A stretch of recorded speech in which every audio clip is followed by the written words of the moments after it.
Snow buried the city in silence when a billionaire's car stopped beside a narrow alley. Under a trembling light, a small girl slept with a stitched-up rabbit in her arms. He thought he was helping for one night until she whispered a rule that changed everything. Lights don't fall asleep. Snow didn't fall gently that night. It pressed down on Lake Haven like a held breath, muting sound, blurring edges, turning streets into narrow tunnels of white. Callum Reeve sat in the back seat of his black sedan coat-buttoned phone dark in his hand. The city moved around him, but none of it touched him.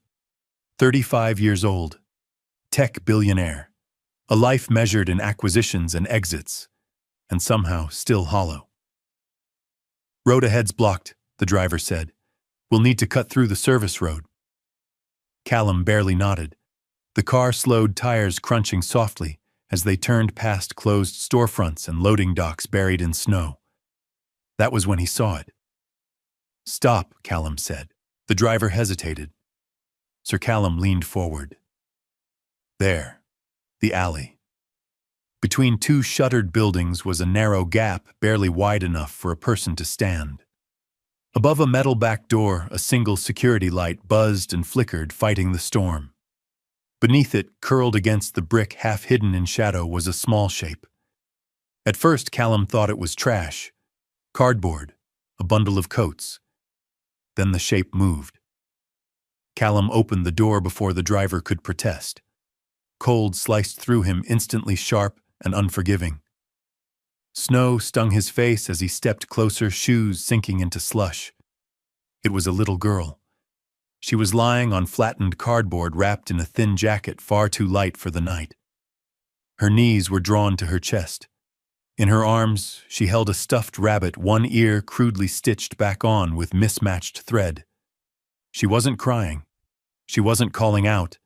She was sleeping carefully, like someone who had learned how to disappear without vanishing. Callum stopped several feet away. The light above her flickered, then steadied.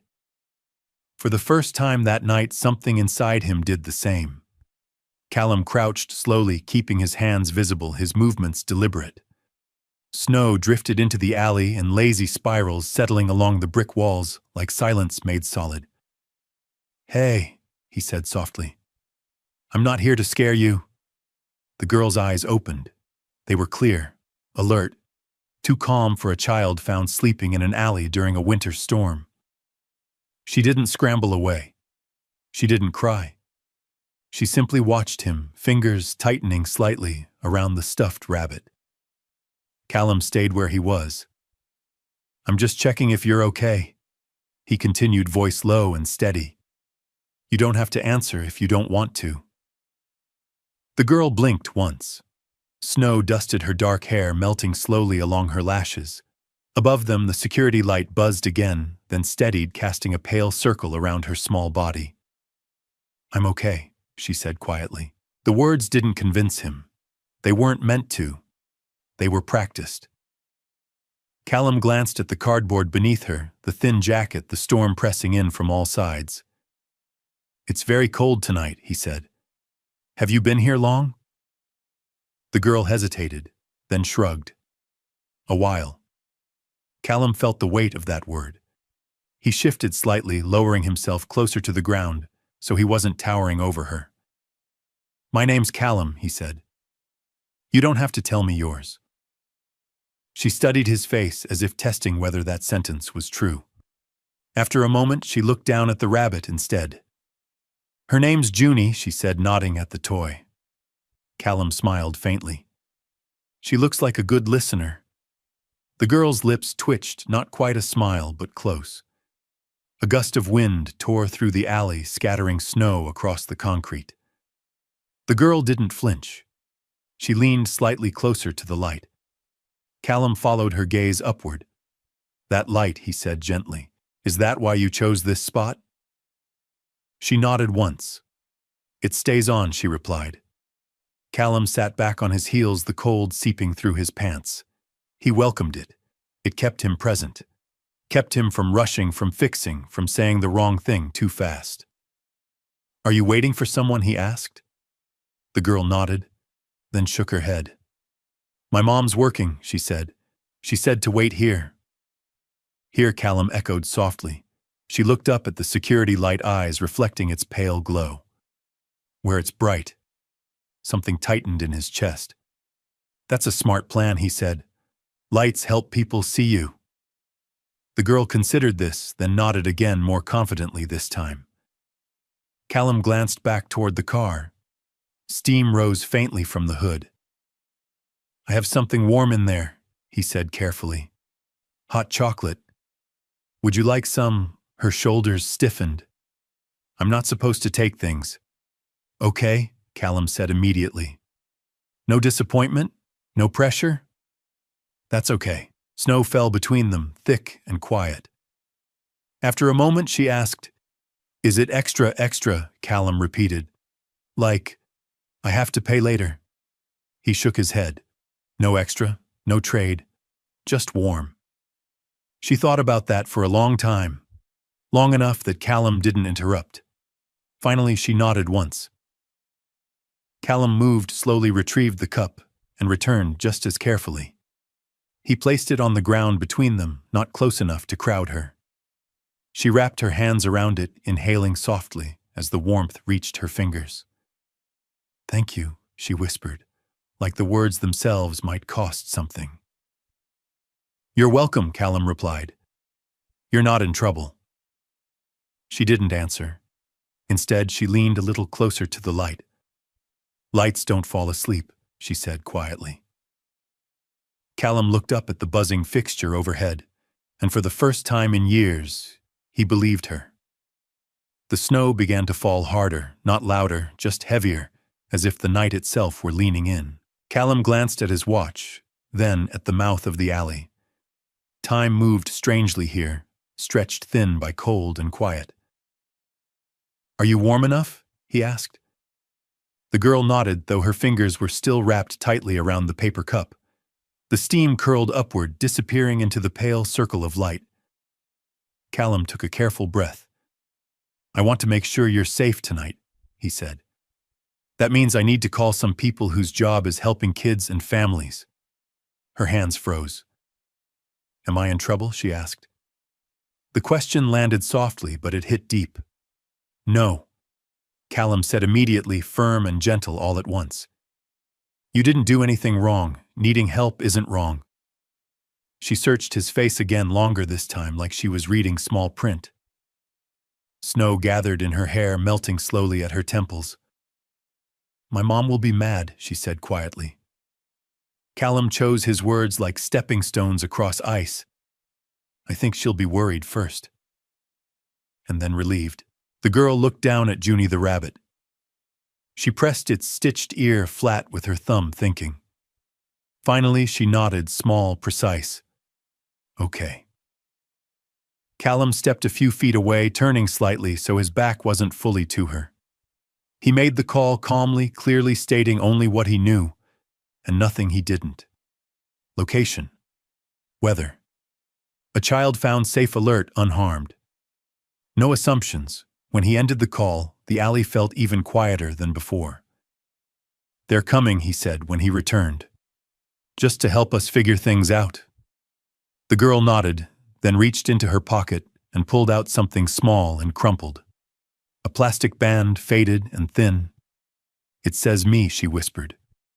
Callum read it carefully. Maeve Hart. He felt the name settle into him, warm and heavy at the same time. Well, Maeve, he said gently. I'm really glad you chose the light tonight. Above them it buzzed steady, now stubborn against the storm. The alley became an island. Snow filled the air so thickly that the rest of the city faded into suggestion. Callum shrugged out of his coat slowly, deliberately, each movement a question, not a decision. He draped it over Maeve's shoulders without touching her, letting gravity do the work. She stiffened at first. Then, realizing he wasn't pulling it tighter, she relaxed and drew it around herself. Thank you, she said again, quieter this time. Callum sat back down on the cold concrete far enough to give space close enough to block the wind when it cut sideways through the alley. The cold soaked into his legs. He didn't mind. You did exactly what you were supposed to do, he said after a while. You waited where it was bright. Maeve nodded. My mom said lights don't fall asleep. That's a good rule, Callum replied. A very good one. She took a careful sip of cocoa, then another. Her breathing slowed. Junie rested beneath her chin, now no longer clenched, like a lifeline, just held like company. Callum checked his phone. A message blinked onto the screen. Units en route. ET at 10 minutes. 10 minutes could feel like nothing or everything. A gust of wind tore through the alley. Maeve flinched, not in fear, but reflexively like someone bracing for a door to slam. Callum shifted slightly, positioning himself between her and the wind without crowding her space. Can I ask you something? Maeve said suddenly. Of course. Are you a helper? She asked. Or just someone who stopped Callum, thought about boardrooms, contracts, decisions that moved people without ever touching them? I think he said slowly, I'm someone who stopped, and that makes it my job to help.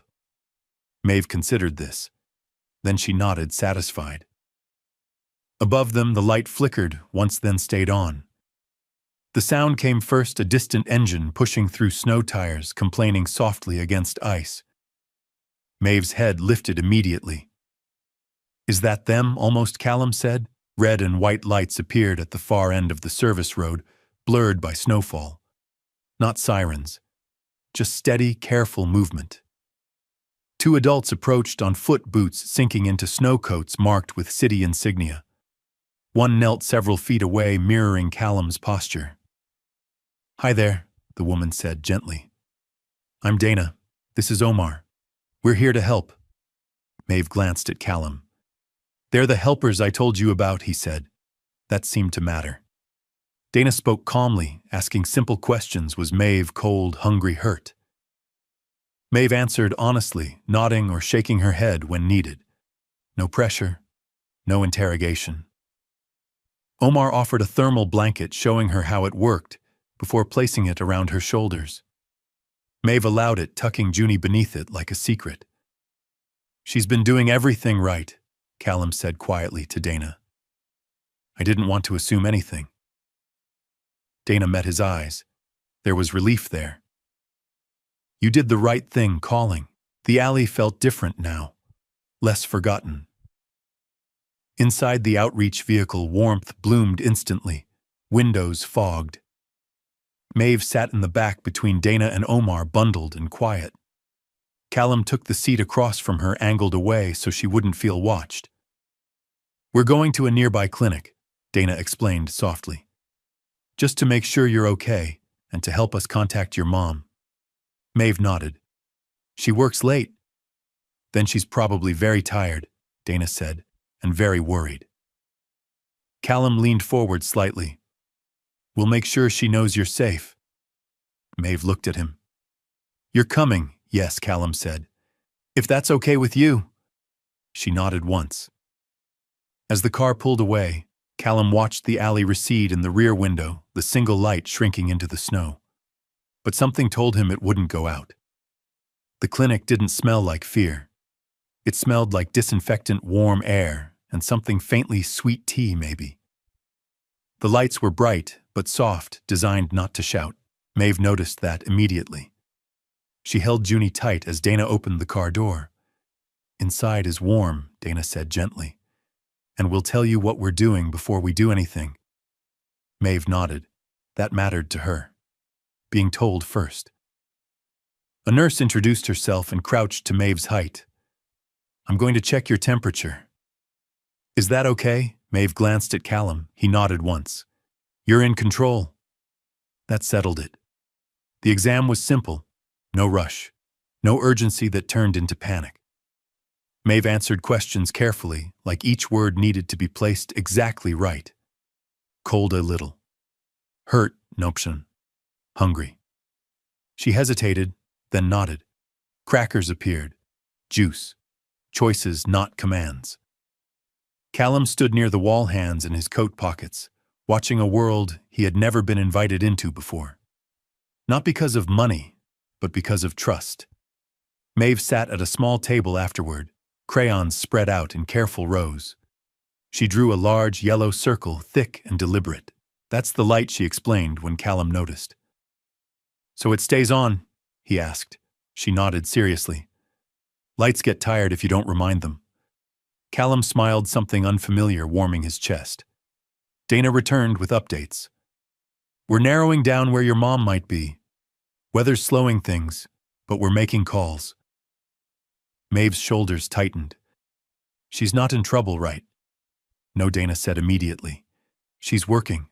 Nights can get complicated. Maeve absorbed that, then added short lines around the yellow circle rays.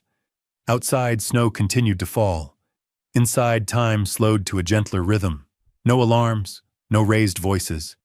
For the first time that night, Maeve leaned back in her chair, and Callum realized something quietly extraordinary was happening. She wasn't bracing anymore.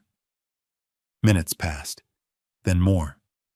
The clinic hummed softly, paper sliding, distant footsteps, the muted chime of a monitor somewhere down the hall. Maeve colored in silence, tongue caught briefly between her teeth as she focused. Dana's phone vibrated. She stepped aside, listened, nodded once, then again. When she returned, her smile had changed. It wasn't careful anymore. It was relieved. We found her, Dana said gently. Your mom. Maeve's head snapped up. She's okay. She's okay, Dana confirmed. And she's been looking for you. Maeve's breath left her in a long, shaky exhale, as if she'd been holding it since the alley. Callum felt his own chest loosen in response. He hadn't realized he was holding his breath too. What's her name? Maeve asked, already knowing the answer but needing to hear it. Marisol Hart. Maeve nodded. She works nights. She told us, Dana said. She's on her way. Maeve pressed Junie to her cheek, eyes shining but dry. I waited, she whispered. Like she said.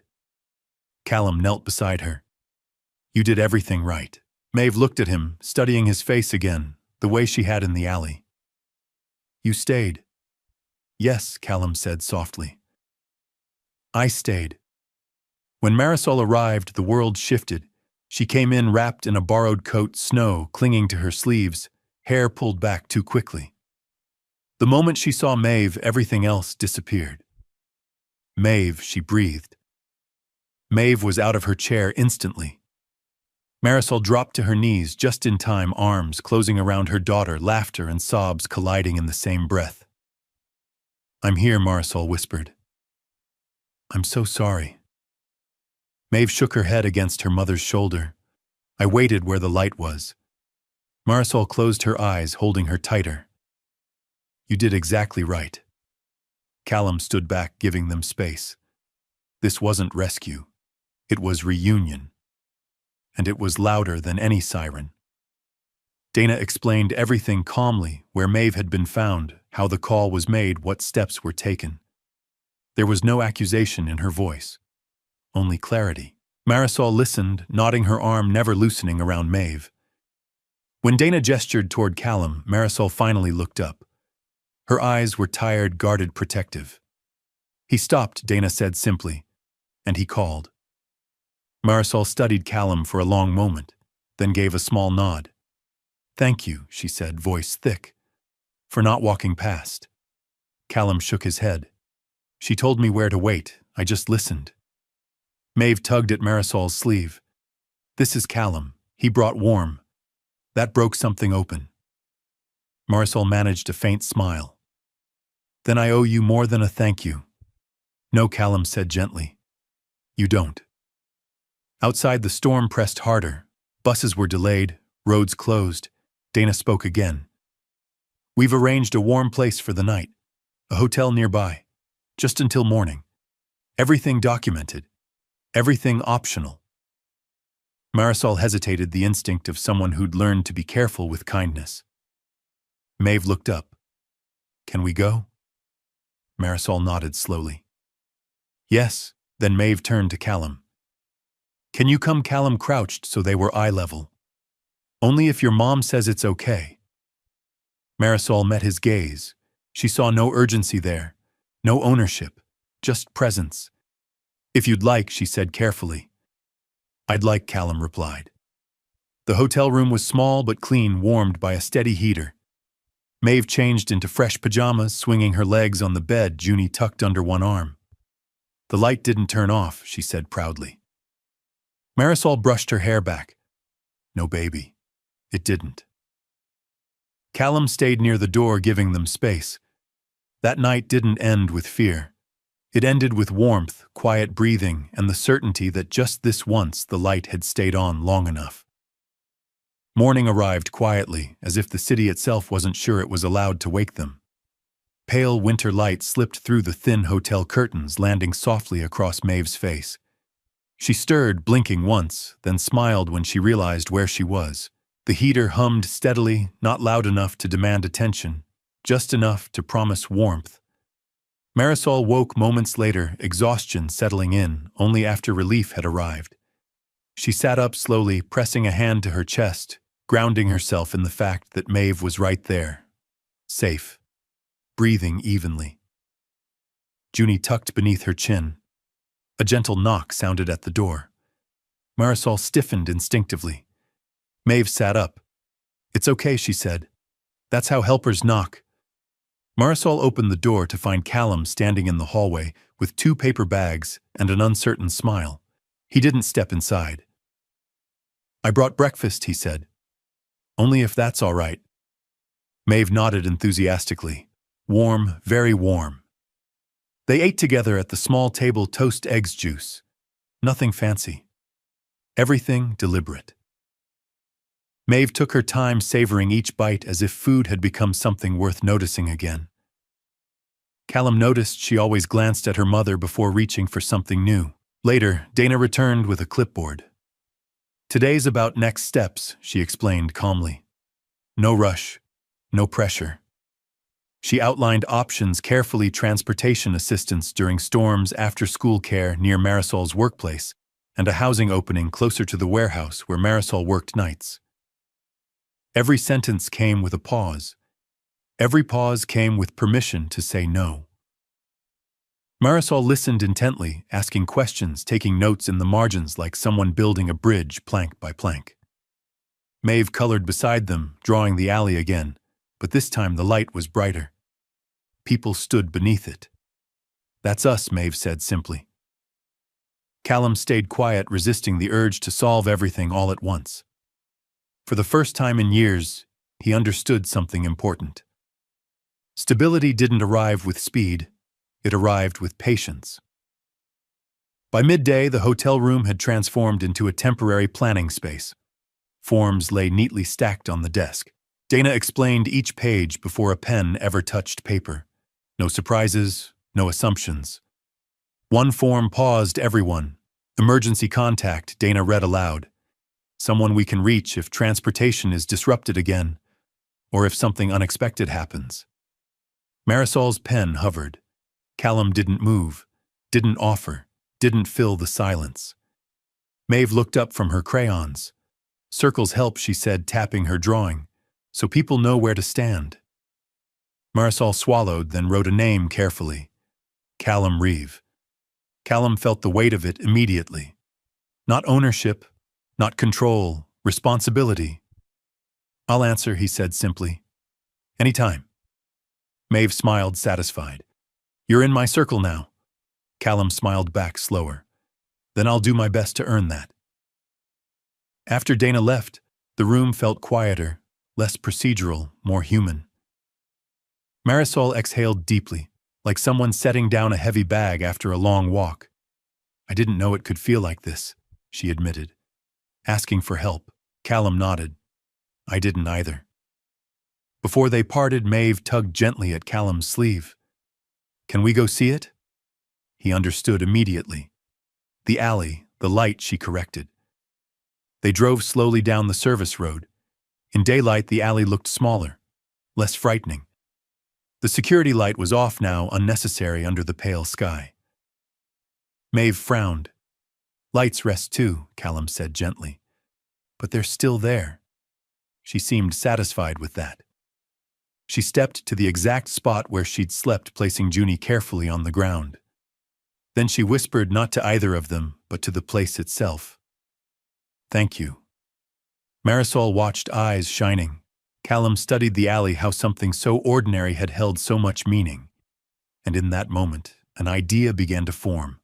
Quiet, persistent, like a light that refused to go out. The idea followed Callum home. It followed him into the elevator of his penthouse, into the silence of rooms that had never known uncertainty. It followed him as snow melted along the windows and the city slowly found its rhythm again. He stood across the street from the alley one early morning, hands tucked into his coat, breath fogging the air. The back doors, the cracked pavement, the place where Maeve had waited without knowing if anyone would come. Hope rarely announced itself. It just stayed. Callum called Sloane Park, the housing coordinator Dana had introduced earlier. "I want to fund something," he said, but not loudly. Sloane paused. "What kind of something, a place?" Callum replied. "That stays lit. Warm benches, clear rules, no questions asked. A space where waiting doesn't feel dangerous." Sloane was quiet for a moment. "Then we do this with the community, not at them." "Yes," Callum said. "Exactly." Meetings followed. Folding chairs, coffee gone cold. Residents spoke. Callum listened. Not everyone trusted him. He didn't expect them to. "What happens if it fails?" someone asked. Callum answered honestly. "Then we learn. And we keep helping another way." Maeve sat near Marisol's feet, swinging her legs. When the room went quiet, she raised her hand. "Will the light stay on?" she asked. Callum smiled, the answer steady in his chest. "That's the whole point." Weeks later, wiring was replaced. Walls cleaned. New lights installed, no flicker, no buzz. On the night they tested them, snow fell again, soft and quiet. Maeve stood beneath the canopy, eyes wide as the lights turned on, steady, bright, unwavering. "It's not scary anymore," she said. Callum knelt beside her. "No, it's not." As the glow spilled across the pavement, reaching farther than it ever had before, Callum realized something profound. Stopping had changed a night. Staying was changing lives. The days that followed did not rush. They moved with care, as if everyone involved were afraid that one sudden motion might undo something fragile. Snow melted into slush, then into memory. Lake Haven returned to its routines, buses running on time again, storefront lights blinking back to life. For Maeve and Marisol, mornings now began with predictability. Breakfast at the small kitchen table, jackets hung by the door. A short walk to the after-school center where warm voices greeted Maeve by name. Maeve liked that part most, being named. Callum never arrived unannounced. He texted first. Always. "Is now okay?" Sometimes the answer was no. He respected that. When he did come by, he stayed near the doorway, shoes still on, like a guest who understood that help had to stop short of intrusion. Maeve would wave from the couch, Junie tucked beneath her arm, eyes bright but calm. She laughed more now. The sound surprised Callum every time. Not the polite laughter he knew from boardrooms and fundraisers, but the unguarded kind that arrived without permission. One afternoon, Callum sat in his car across the street from the after-school center engine, off watching through the window as Maeve worked on a puzzle with two other children. She leaned in, focused, tongue briefly caught between her teeth. When a piece clicked into place, she laughed. Something in Callum's chest loosened. Sloane slid into the passenger seat, clipboard balanced on her knee. "Housing update," she said. "There's an opening 2 blocks from Marisol's warehouse. Better lighting, shorter commute." Callum nodded. "Let Marisol decide." Sloane smiled faintly. She already did. She asked if it was okay to say yes. That evening, Callum stood in the hallway outside Marisol's apartment while she stepped out to speak with him. Maeve waved from the doorway. "I keep waiting for something to go wrong," Marisol admitted quietly. "Like this is borrowed time." Callum understood that feeling too well. "Safety doesn't usually feel loud," he said. "It feels boring, and that's okay." Marisol exhaled slowly. I want Maeve to grow up knowing help doesn't disappear when things get inconvenient. Callum met her gaze. Then we'll make sure it doesn't. Inside, Maeve held up a drawing. It showed a long path between buildings dotted with small yellow circles. So we don't forget where to go, she explained.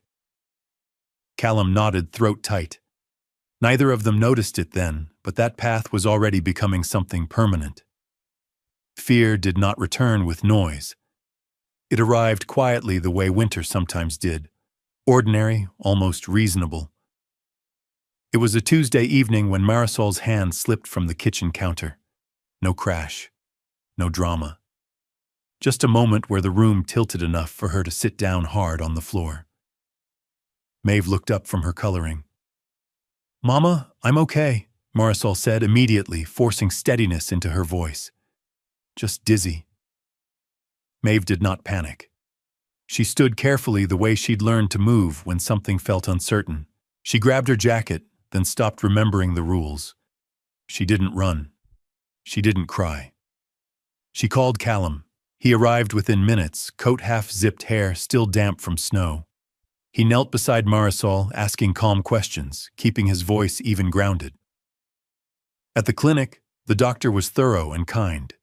Dehydration, exhaustion, nothing severe but a warning, a reminder that strength had limits.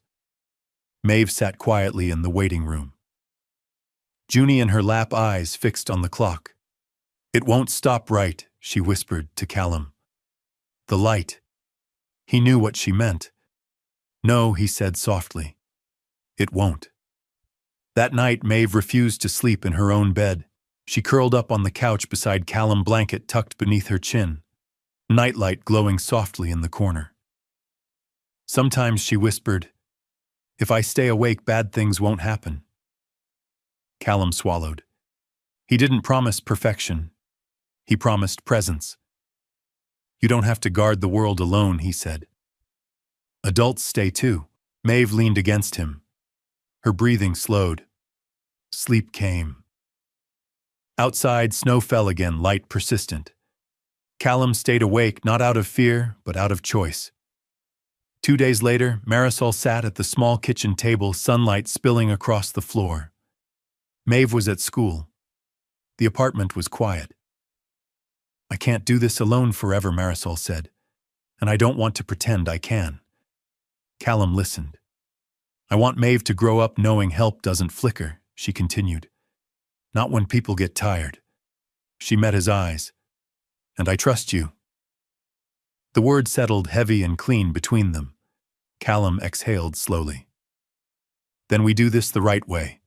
Doing it the right way was not dramatic. It was paperwork read aloud. Boundaries discussed without offense.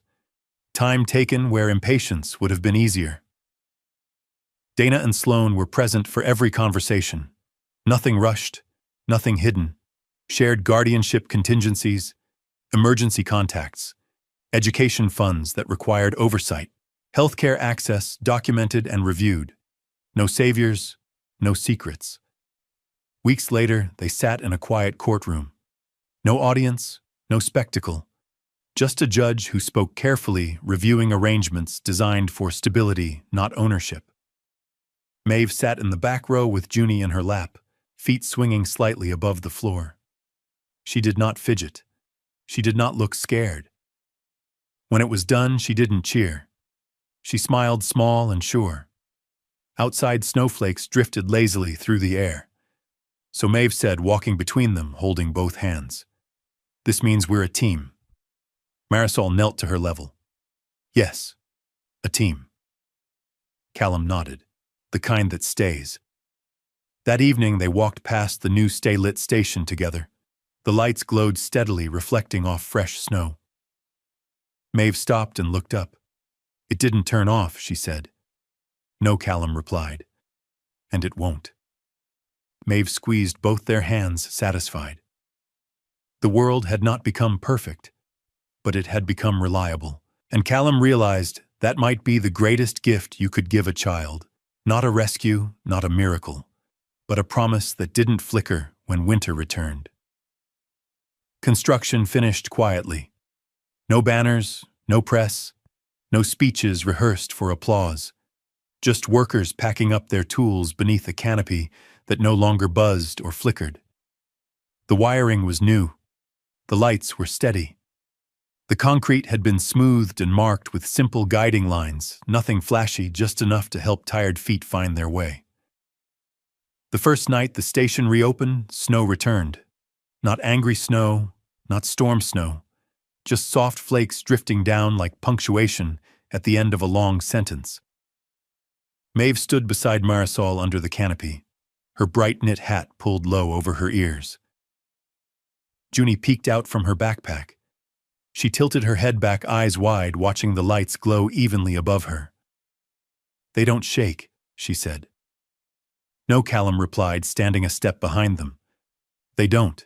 Volunteers moved calmly inside, pouring hot water, arranging gloves and scarves by size, checking clipboards. No one hurried. No one stared. A man stopped first, then a woman, then another. They didn't rush in. They paused, uncertain, testing the space with their eyes. Maeve noticed. She didn't hide. She didn't stare. She simply stood where the light was. Marisol's hand hovered near her daughter's shoulder, not gripping, just ready. Callum watched that small gesture, the difference between fear and trust. Inside a sign hung near the entrance. Simple lettering. Clear rules. "Welcome. Stay warm. You are safe here." Maeve walked slowly through the space, fingertips brushing the smooth counter eyes, tracing the walls where old paint had once peeled. She stopped beneath the canopy again and looked up. "It's not scary anymore," she said. Callum knelt beside her. "No," he agreed. "It's not." Snow continued to fall. People came and went, no crowd, no spectacle, just shelter finding its purpose. Marisol leaned toward Callum, voice low. "I didn't think it would feel like this. Like what he asked. Like we built something without having to prove anything." Callum smiled. "That's because we did." As the night quieted, Maeve climbed onto the bench beneath the canopy. Callum sat beside her, hands wrapped around a mug. "Do you remember the first night?" Maeve asked. "Yes," he said. "I thought the light might turn off," she admitted. "I stayed awake to watch it." Callum looked up at the steady glow. "It didn't." "No," Maeve said softly. "And now it won't." For the first time since winter began, the cold didn't feel endless. Staying, Callum learned, was not cinematic. It was meetings with inspectors, schedules taped crookedly to walls, volunteers trained to welcome, not question. It was slow, transparent, boring in the best way. Rowan Pierce stopped by one afternoon, coffee steaming in his hand. "You've done this right," he said, surveying the space. "No shortcuts." "I'm trying," Callum replied. "That's usually enough." Maeve began stopping by after school, backpack thumping against her coat. She helped stock shelves, lining gloves up by color. "This is a walking place," she reminded an adult. "People shouldn't trip when they're tired." Callum watched her with quiet awe, not because she was extraordinary, but because she was becoming herself again. Then one evening, something small went wrong. Not dramatic, not dangerous. Marisol collapsed at the kitchen sink again, this time slower, catching herself before the floor. Exhaustion, a skipped meal, too many double shifts. Maeve froze for half a second. Then she moved. She called Callum. He arrived within minutes. At the clinic, the doctor was calm and thorough. Nothing severe. A reminder. In the waiting room, Maeve sat very still. "It won't stop, right?" she asked again. The light. Callum felt the old helplessness creep in, the knowledge that money couldn't erase limits, that systems took time, that even good lives could wobble. "No," he said firmly, "it won't." But that night, Maeve refused to sleep alone. She curled beside him on the couch, nightlight glowing softly. "If I stay awake," she whispered, "bad things won't happen." Callum swallowed. "You don't have to guard the world," he said. "That's our job." Maeve leaned against him, breathing slowing.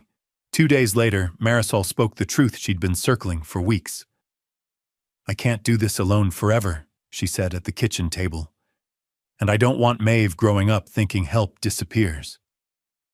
Callum listened. Really listened. "I trust you," she finished. Trust was heavier than money. Cleaner. Scarier. "Then we do this the right way," Callum said.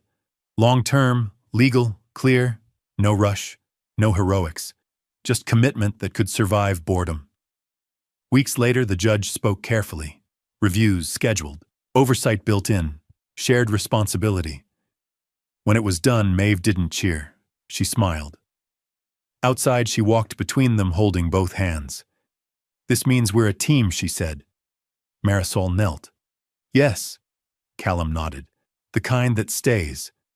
Spring arrived slowly. Snow lingered in corners the sun hadn't learned to reach yet, but the air softened. The city felt like it was exhaling. The Stay-Lit station held a small ribbon cutting on a Saturday afternoon. No stage, no banners, just neighbors, volunteers, and people who had quietly come to rely on this place when nights grew cold. Maeve stood at the edge of the canopy, holding scissors almost as big as her hand. She wore her yellow knit hat even though the weather didn't require it. At the count of 3, she cut the ribbon. Applause followed, not loud, not overwhelming. The kind that rose and settled like a shared breath. Inside, shelves held gloves and scarves. A bulletin board displayed schedules and handwritten notes. Everything simple. Everything intentional. Maeve walked through, slowly, fingertips tracing the walls. She stopped beneath the canopy and looked up. The light above her was steady, bright, unafraid. She seemed taller now. Not physically, something else. Marisol joined Callum. "She sleeps with the window cracked," she said quietly, "even when it's cold." Callum raised an eyebrow. "She says she likes hearing the city," Marisol continued. "It reminds her the world is still moving." That evening, after the last volunteer left, Maeve sat on the bench beneath the canopy. "Will the lights stay on?" she asked. "Even if I don't come here every day." Callum knelt so they were eye level. "Yes," he said, without hesitation. "It doesn't depend on you." Maeve considered this carefully. "Good," she said. "Lights shouldn't get lonely." Later at home, Maeve spread crayons across her desk. She handed Callum a drawing when she finished. It showed 3 figures beneath a wide circle of yellow light that stretched outward, touching other small figures along the edges. At the bottom, in careful block letters, she had written, "It stays even when you leave." Callum held the paper like it was fragile, not because it might tear, but because it had changed him. And that was the quiet truth of it all. Love hadn't arrived as rescue. It arrived as a decision to stop, then a decision to stay, then a promise that didn't flicker when winter returned. The world did not change overnight. That was the first lesson Callum learned after everything settled. Mornings returned to being ordinary. Maeve woke up for school. Marisol packed lunches, sometimes humming without realizing it. The city moved forward, buses, crosswalks, lights changing on schedule, and that was the miracle. Maeve walked past the Stay-Lit station every morning on the way to school. She waved at the canopy like it was an old friend. Sometimes she stopped for a moment just to look up. The light was always there. Callum returned to his office, but something in him had shifted. His calendar was still full. His phone still rang. But he left work earlier now. He declined interviews, redirected praise. Let the volunteers and the neighborhood council speak instead. "This isn't about me," he told Sloane once. She smiled. "That's how I know you did it right." One afternoon, Maeve's school hosted a family day. The gym smelled like floor polish and crayons. Paper chains hung from the ceiling. Maeve spotted Callum immediately. "You came," she said, stopping just short of crashing into him. "I wouldn't miss it," he replied. She pulled him toward a display board titled, "Places That Keep You Safe." There was her home, her school, the after-school center, and the alley now bright. Underneath, written in careful block letters, sometimes safety is just a light that waits for you. Callum swallowed hard. Nothing dramatic happened that day. And that was exactly the point. Winter returned quietly the following year. Not with a storm, but with cold mornings and early sunsets. The kind that tested whether promises held when no one was watching. The stay-lit station stayed open every night. People came and went. No questions, no spectacle. Just warmth, information, and time to breathe. Maeve grew taller. Her voice grew steadier. She no longer flinched at sudden noises. She slept through the night with the window cracked open, even when frost traced the edges. "I like hearing the city," she said. "It means things are still going." One evening, Callum sat beneath the canopy alone, holding a mug of coffee gone cold. He watched the light spread across the pavement, steady, unremarkable, reliable. Marisol joined him, hands tucked into her coat. "I used to think safety was something you had to earn," she said quietly, "or fight for every day." "And now," Callum asked, "and now I think it's something you build," she replied. "Brick by brick, light by light." Across the street, Maeve waved before heading inside. Callum waved back. He understood now that staying didn't mean hovering. It meant being there without being needed all the time. The hardest kind of staying. And the most honest. One quiet evening, Maeve stopped beneath the canopy and looked up. "Will the lights stay on?" she asked Callum. "Even if I don't come back here every day?" Callum knelt so they were eye level. "Yes," he said without hesitation. "They don't depend on you." Maeve thought about that for a long moment. "Good," she said finally. "Lights shouldn't get lonely." Later that night, she handed Callum a drawing. 3 figures stood beneath a wide circle of yellow light. The light stretched outward, touching other small figures along the edges. At the bottom, she had written, "It stays, even when you leave." Callum held the paper carefully. He thought back to the night he'd stopped his car. To the alley. To the child who had trusted a light more than the dark. Love, he realized, didn't always arrive as rescue. Sometimes it arrived as a decision to stop. Then a decision to stay. Then a promise kept long after you were no longer needed beneath it. Outside, the city moved on. Cars passed. Windows glowed. And somewhere between a narrow alley and a bright canopy, a child learned that the world could be trusted again. Because the light stayed on. Did this story move your soul? Share your feelings in the comments and rate it from 1 to 10. Don't forget to like, share, and subscribe, then tap the bell icon so you never miss a new story. Click the end screen to watch another heartfelt video. See you in the next story.